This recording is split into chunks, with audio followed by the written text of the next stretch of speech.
Sean todos bienvenidos a Top 6 desapariciones sin explicación más extrañas del mundo. Las desapariciones son una de las tragedias más terribles que pueden ocurrir porque recurren a un sentimiento desesperado que es la incertidumbre, de que en muchos casos el solo hecho de aplicar empatía es tener la sensación terriblemente agobiante, la cual no es para nada agradable. Te pido que puedes por favor sentir lo que pasaron los familiares de los protagonistas de este top, en el momento en el que ocurría y pasaban los días de angustia, sin saber si es que habían fallecido, si es que estaban perdidos, secuestrados, y los momentos en los que solo quedaba la esperanza. Número 6. El niño pintor de Málaga. Era cerca de las 6 de la tarde. David Guerrero, como cualquier otro día, acababa de regresar a su casa de la escuela junto a su hermano. Merendó, recogió las cosas de su habitación y se cambió de ropa. Era una fecha especial para él.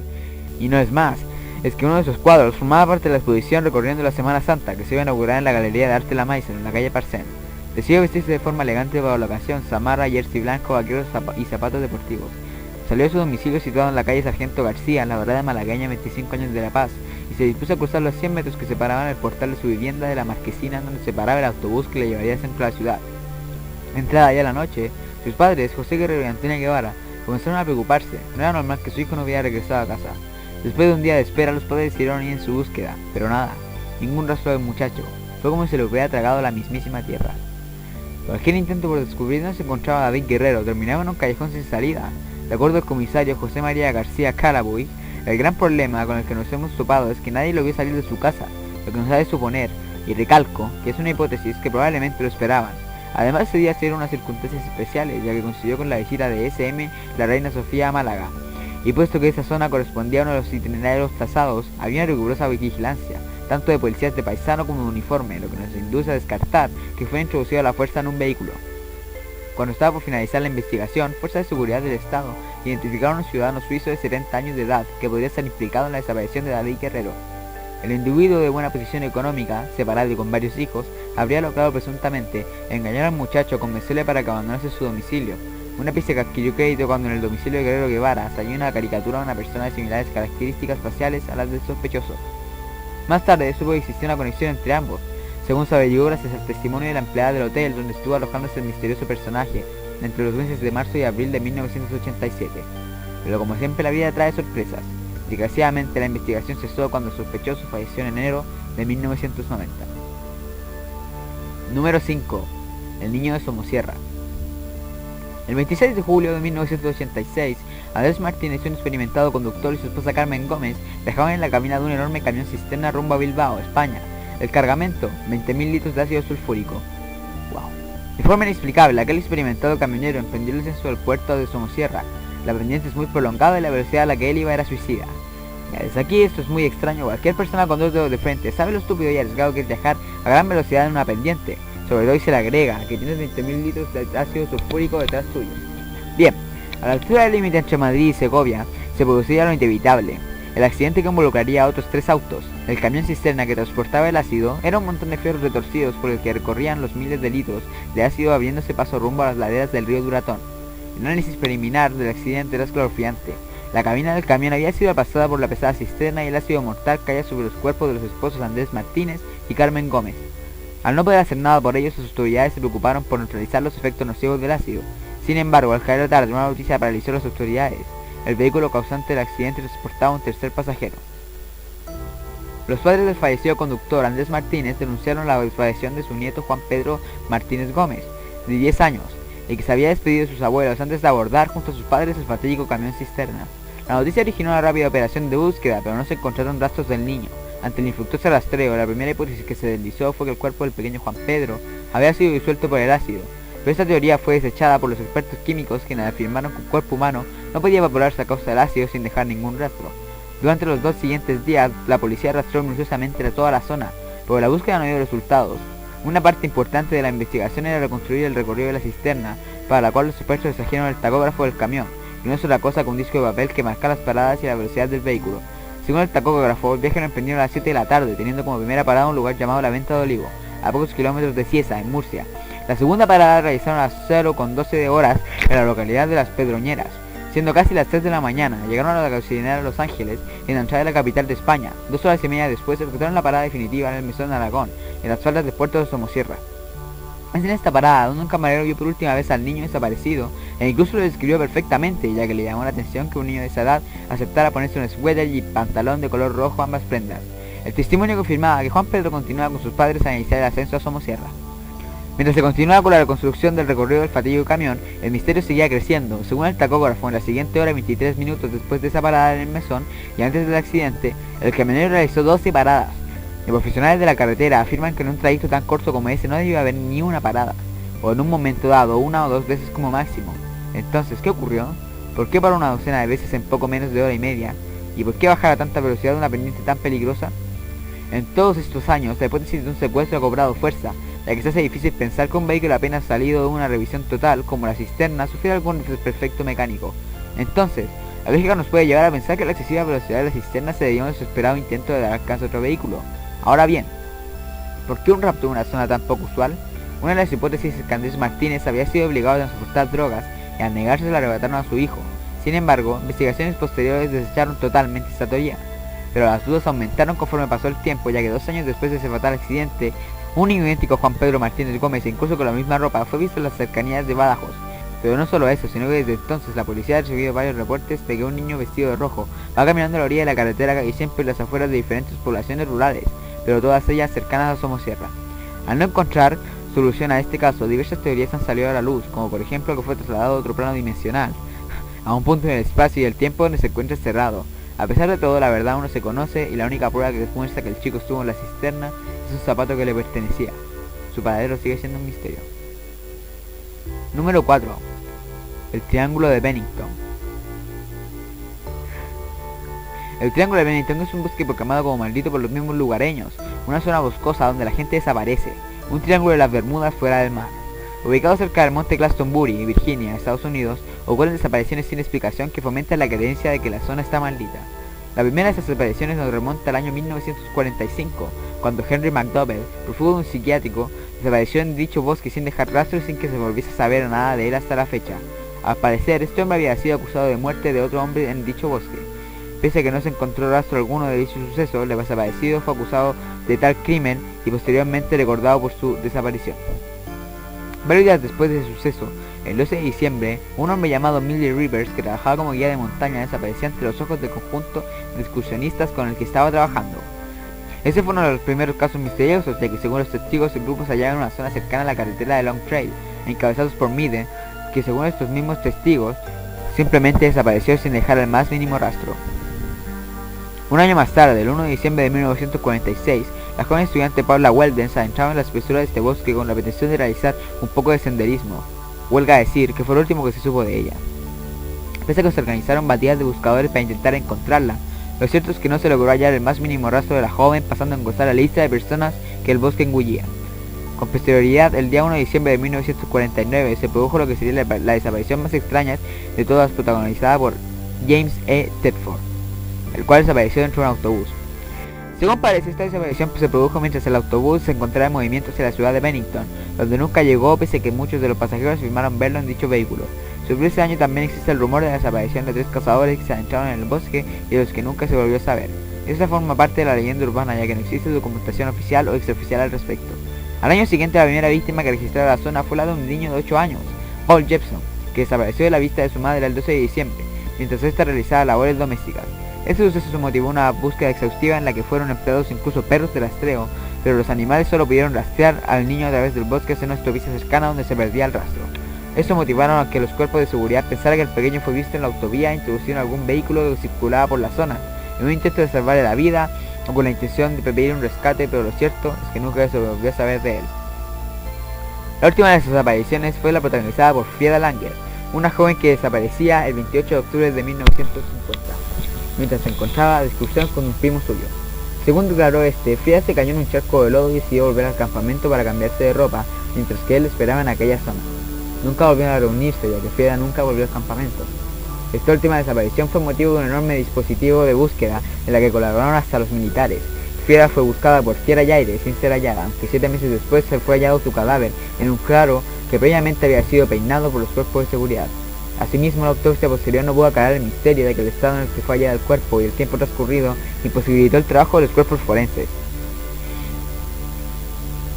Número 3. Madeleine McCann. El jueves 3 de mayo de 2007, sus padres pusieron a Madeleine y a sus hermanos mellizos en la cama y dejando el apartamento sin cerrar, se fueron a cenar y tomar copas con amigos a aproximadamente 100 metros de distancia en un bar de tapas dentro del resort Ocean Blue de Mark Warner. Kate y Henry McCann confesaron a la policía y comprobaron que sus hijos estaban bien. Esto ocurrió aproximadamente a las 9, cuando se comprobó que todo seguía normal. Aproximadamente a las 9:30, Kate McCann volvió a ver a los niños y según su versión encontró la cama de Madeleine vacía. Según su testimonio, la puerta del apartamento y la ventana estaba abierta de par en par. Este hecho fue negado por la policía por otro testigo del caso que realizó un turno posterior. La desaparición fue reportada a la policía poco después de las 10 de la noche. El personal y los huéspedes en el complejo buscaron hasta las 4:30 de la madrugada, mientras notificaron a Interpol y sellaron la frontera con España, así como otros aeropuertos en Portugal y España. Los informes de estos tiempos se diferencian. Por ejemplo, Gale señaló que volvió a ver por última vez a su hija a las 9:30. La policía portuguesa interrogó a todos los amigos que cenaban con ellos y descubrió múltiples contradicciones entre los testimonios. La policía británica envió perros policiales que encontraron restos de sangre fluidos en las paredes y en el coche alquilado de la familia McCann. También se encontró evidencias del uso de sedante en los restos de fibra capilar de Maddie en el maletero del coche. Por ello, fueron declarados oficialmente presuntos implicados o arguidos, según la terminología legal portuguesa.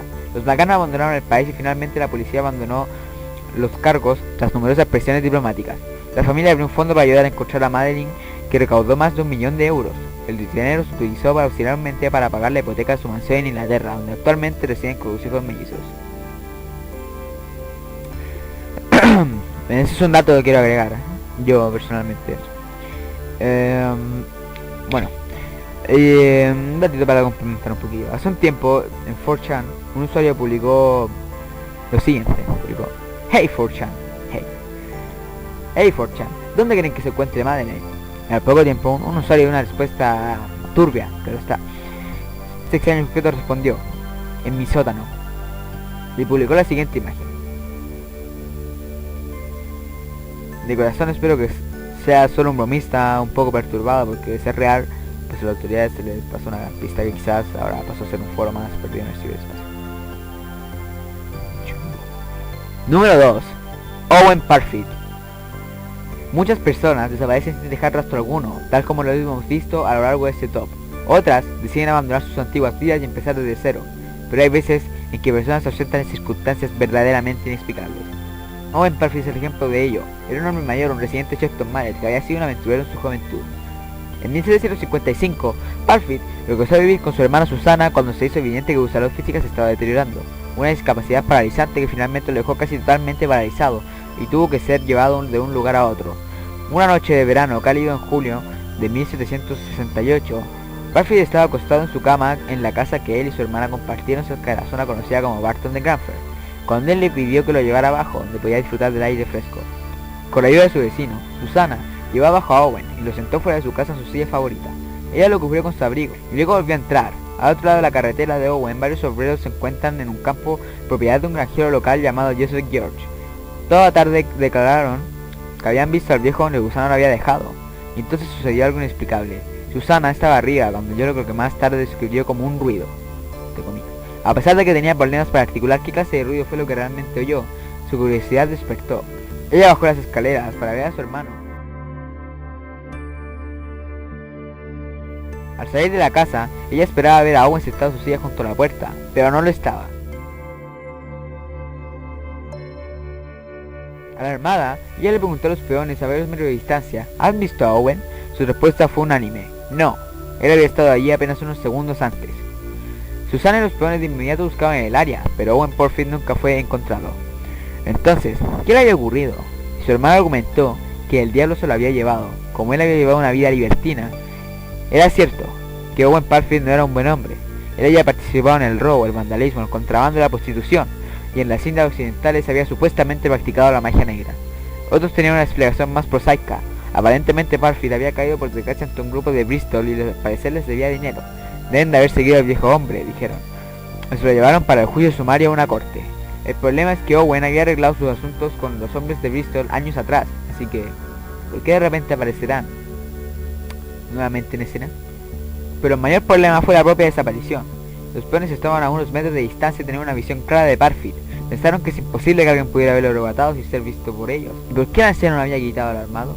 Fue como si realmente la tierra se lo hubiera tragado, como si de un momento a otro se hubiera evaporado. Lo más extraño es que los peones no hayan visto nada ni escuchado nada. El anciano no podía valerse por sí mismo, por lo que llevárselo tampoco debe haber sido un trabajo fácil, pero ocurrió en cuestión de segundos y no se percataron de nada. Todo lo que quedaba era su abrigo y la silla. Número 1. Oliver Thomas. 24 de diciembre de 1909. La familia Thomas se preparaba para disfrutar un año más de una extrañable celebración.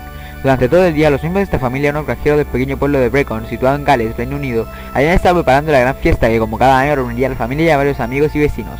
Todo parecía ideal para disfrutar de una noche de alegría en la que el espíritu de la Navidad lo impregnaba todo. Incluso el clima parecía querer unirse a la celebración, pues acababa de nevar y el campo estaba cubierto con una capa de nieve que convertía el paisaje en una postal. Al comenzar la escena todo era perfecto, todo lindo, ¿no? La velada fue avanzando en medio de una conversación agradable. El cabeza de familia, Owen Thomas, era un excelente anfitrión, como había demostrado en anteriores ocasiones, y el de su hospitalidad disfrutaban esa noche el comisario del pueblo, el veterinario y el pastor de una localidad vecina, todos acompañados de sus familias. En total eran 15 personas. La fiesta avanzaba y la señora Thomas se percató de que se estaba acabando el agua. No había problema, apenas unos metros de distancia de la casa tenían un pozo y solo había que ir con un cubo a sacar un poco de agua. Como los mayores estaban en medio de una agradable charla, decidió pedir a su hijo Oliver que saliese un momento a buscar agua al pozo, una decisión que la pobre mujer lamentaría toda su vida. Oliver tenía 11 años, había ido en multitud de ocasiones a por agua al pozo y no le importaba demasiado dejar durante unos instantes el cálido ambiente que proporcionaba el hogar encendido. Afuera hacía frío, pero había acabado de nevar y se veían ya las primeras estrellas. El niño se calzó unas pesadas botas y, protegido con una bufanda que amorosamente le había colocado su madre, se lo había resuelto con un balde en la mano. Solo habían pasado unos instantes cuando todos se estremecieron al oír un alarido del pequeño. Fue un grito penetrante, más que nada de sorpresa, que inmediatamente después fue seguido por llamadas de auxilio. ¡Socorro! ¡Me llevan!, llegó a decir Oliver. Todos los presentes salieron corriendo hacia la puerta. Owen Thomas cogió su fusil que colgaba en la chimenea mientras exclamaba: ¡un lobo! Era posible que ese gran depredador hubiese atacado al muchacho, el veterinario, el pastor, otro granjero invitado. Todos salieron portando armas, palos y una linterna. Pero en el exterior no estaba el pequeño, no había nadie. Pudieron seguir el rastro del niño, había dejado en la nieve. Unas pisadas se interrumpían bruscamente, como si hubiese desaparecido sin dejar rastro, algo lo hubiese alzado para llevárselo, volando. Dentro de un segundo que aparecieron eternos, cundió el desconcierto, pero aún quedaba algo que les helaría la sangre. Todos pudieron escuchar claramente de nuevo los gritos de Oliver, que para sorpresa general venían encima de sus cabezas. ¡Socorro! ¡Me han cogido! ¡Socorro!, lo oyeron gritar. Todos los que le estaban buscando quedaron anonadados. Miraban hacia el negro cielo, pero no eran capaces de ver nada. Ninguna pista, ningún indicio que les mostrase dónde se encontraba el niño y qué era lo que le estaba llevando hacia el cielo. Pidieron al chico que les indicase dónde estaba, pero el pequeño Oliver ya no dijo nada coherente, solo chillaba. Unos gritos de terror que pudieron oír durante casi un minuto los desesperados familiares y amigos. Un tiempo eterno de impotencia en el que, para su desconsuelo, la voz del pequeño se fue volviendo cada vez más tenue, como si fuese subiendo y estuviese cada vez más lejos.